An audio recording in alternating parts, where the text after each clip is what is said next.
Good morning children. आज हम पुनः मधु कांकड़िया रचित सना सना हाथ जोड़ी पाठ का अध्ययन करेंगे। बच्चों, अब तक हम लोगों ने देखा कि लेखिका और अन्य सैलानी उम्मीद, आवेश और उत्तेजना के साथ कटाव की ओर जा रहे थे। कटाव का रास्ता खतरनाक था। ऊपर से धुंध और बारिश थी। लगभग आधे घंटे बाद धुंध हटी।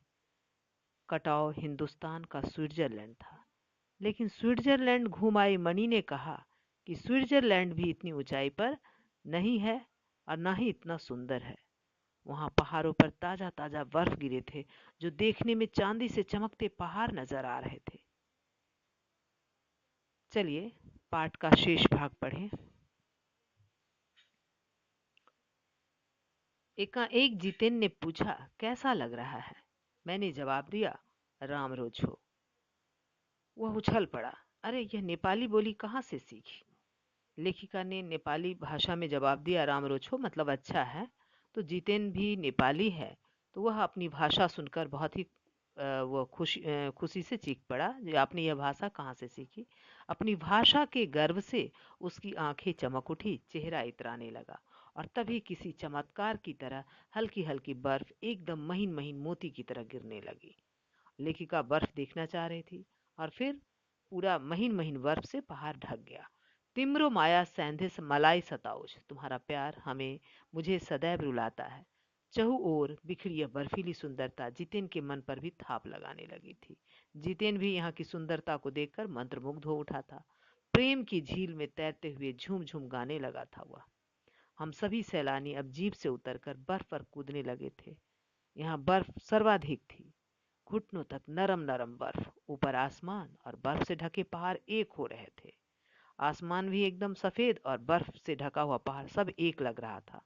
कई सैलानी बर्फ पर लेटकर हर लम्हे की रंगत को कैद करने में लगे थे।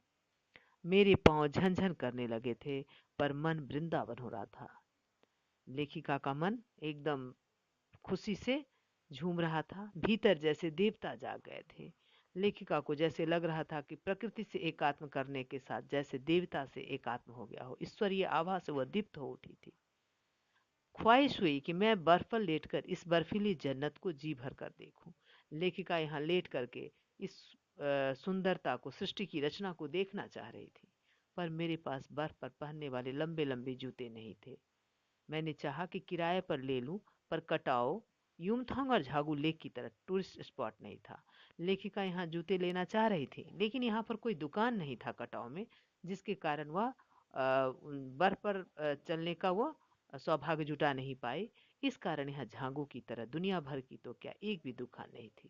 खैर, लेखिका देख रही हैं कि यहाँ एक भी दुकान नहीं है, और दुकान न होना कटाऊ के लिए वरदान था, क्योंकि अगर दुकान हो जाता तो यहाँ पर जो भी जो सैलानी आते वह यहाँ पर खा करके प्लास्टिक की थैलियाँ, बॉटल वगैरह फेंक करके इस जगह को गंदा करते, प्रदूषित करते।